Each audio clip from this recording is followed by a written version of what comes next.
Good morning all of you. Welcome to your own channel AS English grammar classes. जैसे कि हम पढ़ रहे हैं पेशिव वॉइस, और पेशिव वॉइस की हमने इससे पहले 6 वीडियो डाल दिए हैं और आज हम पढ़ रहे हैं इंटरोगेटिव सेंटेंस।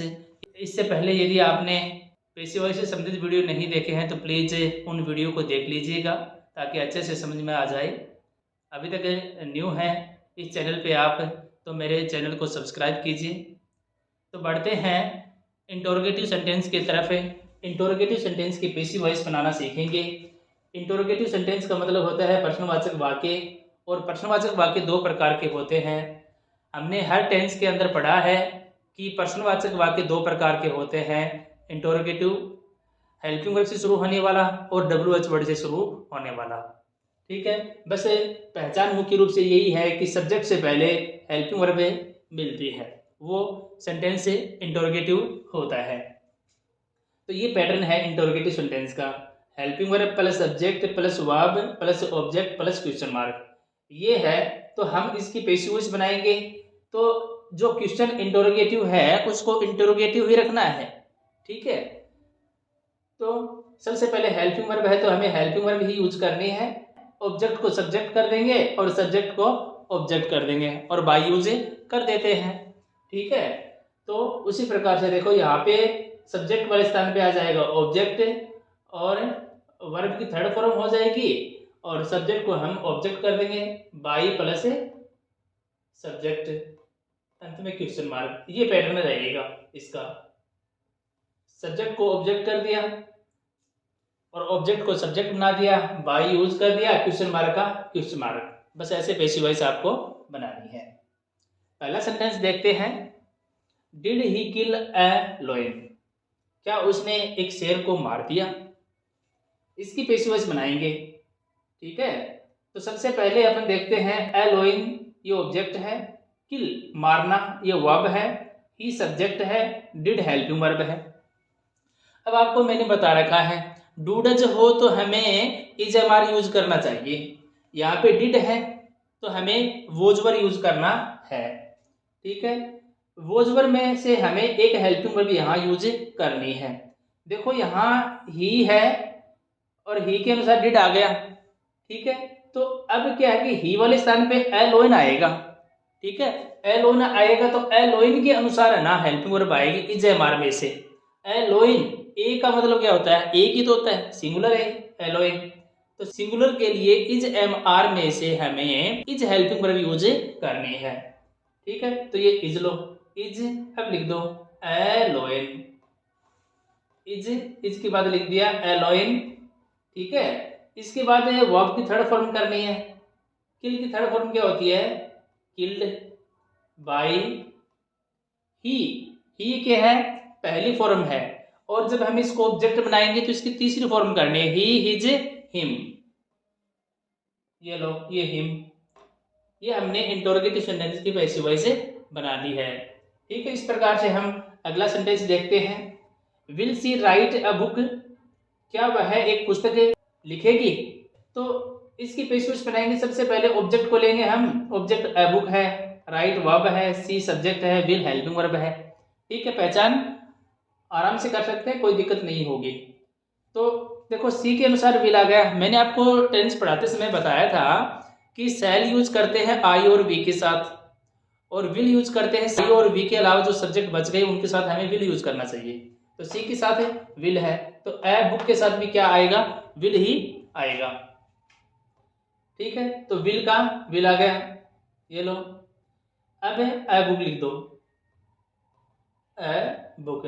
अब ये बता रखा है मैंने कि एक्टिव वॉइस के वाक्य में विल, सेल, शुड, वुड ये मॉडल है, ये आ जाए तो हमें पेशिव वॉइस बनाते समय विल सेल के बाद बी ऐड करना है, उसके बाद वर्ब की थर्ड फॉर्म बनेगी। यहाँ पे बी यूज किया। अब राइट की तीसरी फॉर्म होती है रिटर्न, ये लो रिटर्न बाय। अब सी की थर्ड फॉर्म क्या होती है, हर, ये हमने ऑब्जेक्ट बना दिया सी का, अंत में question mark. Will a book be written by her, ये इसकी पेशिव वॉइस बन गई है।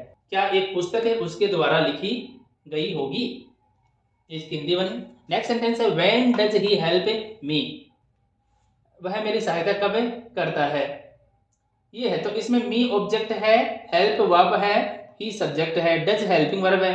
अब की बात WH वर्ड वाला सेंटेंस है। अभी वेन जो आ गया ये क्या है, WH वर्ड है,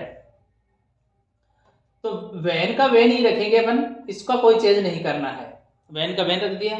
अब डू डज हो तो हमें इज एम आर यूज करना है, और मी के अनुसार इज एम आर यूज करना है अभी, ठीक है। अब ये मी है, इसकी पहली फॉर्म क्या होगी, आई के अकॉर्डिंग हमें हेल्पिंग वर्ब यूज करनी है। यहां हमने आई लिख दिया, आई के अकॉर्डिंग यहाँ पे हमें सब्जेक्ट से पहले हेल्पिंग वर्ब यूज करनी है। इज एम आर में से एम आएगा भी, ये लो वेन एम आई। अब थर्ड फॉर्म कर दो हेल्प की, हेल्प बाई, ही की थर्ड फॉर्म क्या होती है, हिम। ये लो इसकी पैसिव वॉइस भी हमने बना ली, when am I help by him, ये इसकी पैसिव वॉइस थी। बढ़ते हैं नेक्स्ट सेंटेंस की तरफ, जो वोट से शुरू है। वोट क्या है, WH वर्ड है। वोट डू यू वॉन्ट, तुम क्या चाहते हो। वॉन्ट भी चाहना, ये तो वर्ब है, ठीक है, ये तो वर्ब है। यू सब्जेक्ट है और व्हाट WH वर्ड है। इसमें ऑब्जेक्ट नहीं दे रखा अभी, इसमें ऑब्जेक्ट तो पूछा गया है, इसमें ऑब्जेक्ट पूछा गया है तो ऑब्जेक्ट तो इसके अंदर है ही नहीं, फिर भी हमें इसकी पैसिव वॉइस बनानी है और हम इसकी पैसिव वॉइस बना सकते हैं। देखिएगा जरा, इसमें वोट का वोट अपने स्थान पे रहेगा, वोट, ठीक है। वोट के बाद में हमें ऑब्जेक्ट को सब्जेक्ट बनाना होता है, ठीक है। ऑब्जेक्ट इसमें है नहीं तो ऑब्जेक्ट को छोड़ दो, आगे बढ़ते हैं। डू आया है, डू आता है, डू डज आए तो इज एम आर यूज करेंगे। किसके अनुसार इज एम आर यूज करेंगे, सब्जेक्ट के अनुसार यूज करते हैं। सब्जेक्ट इसमें, ऑब्जेक्ट को सब्जेक्ट बनाएंगे, ऑब्जेक्ट इसमें है नहीं तो इसका इज मान लेते हैं, ठीक है। व्हाट इज, अब ऑब्जेक्ट है नहीं, ऑब्जेक्ट को सब्जेक्ट बना नहीं सकते, इसलिए सीधा ही वांट का क्या कर देंगे, थर्ड फॉर्म कर देंगे। इसलिए वांट की थर्ड फॉर्म कर दी वांटेड, व्हाट इज वांटेड। अब यू सब्जेक्ट है, इसको ना ऑब्जेक्ट बना देंगे बाई यू, यू पहली फॉर्म भी है और थर्ड फॉर्म भी है। इस प्रकार से इसकी पैसिव वॉइस हम बना सकते हैं। What is wanted by you, बहुत ही यूनिक सेंटेंस था, है, बिना ऑब्जेक्ट के भी हमने पैसिव वॉइस बनाई है इसकी। नेक्स्ट सेंटेंस है who called Geeta, who called Geeta, Geeta को किसने बुलाया। इसमें भी ऑब्जेक्ट नहीं है, लेकिन ये हु से शुरू है। ये वाक्य हु से जब शुरू होता है तो इसकी आपको बता देता हूं मैं, हु पहली फॉर्म है, सब्जेक्टिव रूप है, इसका सेकंड रूप है हुज, और इसका थर्ड रूप है हुम, ठीक है। इस हु जो पहली फॉर्म है ये सब्जेक्टिव रूप है इसका,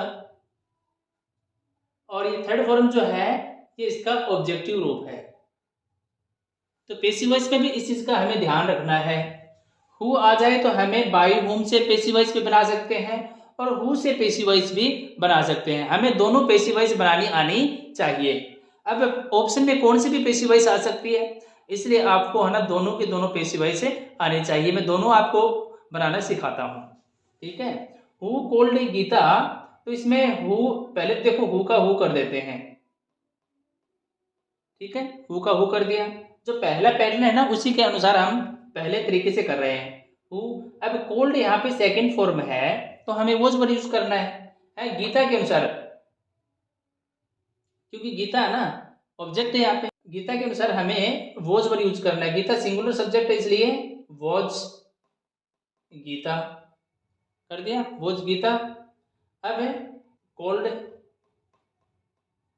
बाई, बाई के आगे सब्जेक्ट है नहीं कोई तो जिससे हम ऑब्जेक्ट बना सकें। एक पैसिव वॉइस तो इसकी ये हो गई है, ठीक है।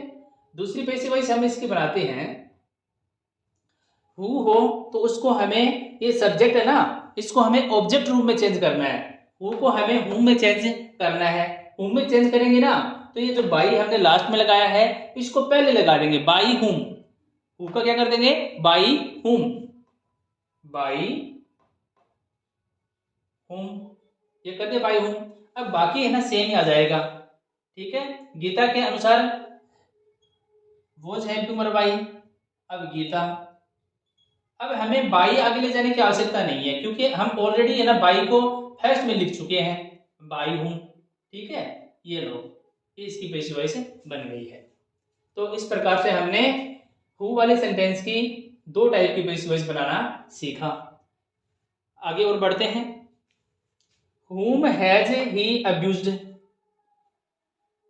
उसने किसको गाली दी। अब की बार क्या पूछा इसने, ऑब्जेक्ट पूछा है, सब्जेक्ट दे रखा है लेकिन ऑब्जेक्ट इसमें नहीं है। वही बात है, हु हो तो हमें हु में चेंज करना है, और हुम आ जाए तो हमें उसको हु में चेंज करना है। ठीक है, तो हु से शुरू कर दो ना, ये लो हु। अब हैज है हो तो हमें बीन जोड़ना है, बीन अब्यूज्ड, ये थर्ड फॉर्म ही है, अब्यूज्ड बाई, ही का क्या हो जाएगा, हिम। ये लो, इसकी पैसिव वॉइस भी हमने बना ली है। हुम का क्या बनाना है, हमें हु बनाना है। हैज था इसलिए हमने हैज बीन कर दिया, और अब्यूज की थर्ड फॉर्म अब्यूज्ड होती है, ये पैसिव वॉइस बन गई है। तो डियर स्टूडेंट, नेक्स्ट सेंटेंस देखते हैं।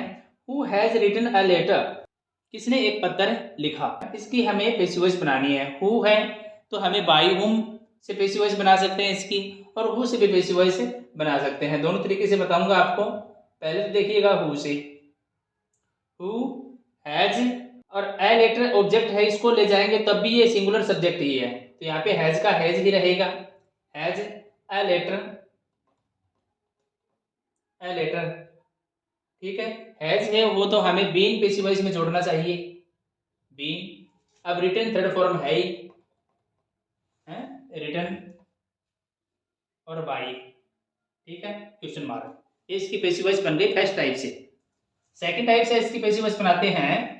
हु का क्या कर देंगे, बाई हुम। ठीक है, बाई हुम कर दिया हमने। अब ए लेटर के अनुसार ही हेल्पिंग वर्ब आएगी, सेम वही है, has a letter been written, written अंत में क्वेश्चन मार्क। बाई लगाने की आवश्यकता नहीं है अंत में, क्योंकि हमने पहले ही बाई लगा दिया है, बाई हुम। इस प्रकार से हु और हुम से पैसिव वॉइस बनाना इंपॉर्टेंट है, इससे संबंधित एग्जाम में क्वेश्चन पूछे जाते हैं। ठीक है, तो इसको ध्यान से देखें और पढ़ें। नेक्स्ट सेंटेंस है, how will you solve this question, आपने इस प्रश्न को कैसे हल किया। इसकी पैसिव वॉइस बनाते हैं। तो हाउ है अपने स्थान पे, तो हाउ का हाउ रहेगा, इसे हमें कोई चेंज नहीं करना है। ठीक है, अब दिस क्वेश्चन के अनुसार हमें विल हेल्पिंग वर्ब यूज करनी है, ऑलरेडी विल है, यू के अनुसार भी विल आएगा और दिस क्वेश्चन के अनुसार भी विल हेल्पिंग वर्ब आएगा, तो विल का विल, और लिख देते हैं दिस क्वेश्चन, दिस क्वेश्चन, ये ऑब्जेक्ट है भी दिस क्वेश्चन, ये दोनों साथ में रहेंगे, दिस क्वेश्चन। अब विल सेल हो तो मैंने पहले भी बताया था कि पैसिव वॉइस बनाते समय हमें बी यूज करना चाहिए। अब वर्ब कौन सी इसमें सोल्व है, तो सोल्व की तीसरी फॉर्म हो जाएगी सोल्ड। ठीक है, सोल्ड, और आगे कर दो बाई यू, यू इसका सब्जेक्ट रूप भी है और यू ऑब्जेक्ट रूप भी है, बाई यू। ये लो, अंत में question mark. How will this question be solved by you, ये इसकी पैसिव वॉइस बनी। ठीक है, इस प्रकार से हमने आज इंटरोगेटिव सेंटेंस की पैसिव वॉइस बनाना सीखा। उम्मीद करता हूं कि आपको अच्छे से समझ में आया होगा। फिर भी यदि आपको कोई डाउट है तो मुझे कमेंट के माध्यम से पूछ सकते हैं, मैं उसका अवश्य रिप्लाई दूंगा और सॉल्यूशन भी बताऊंगा। Thanks for watching, will meet you in the next video.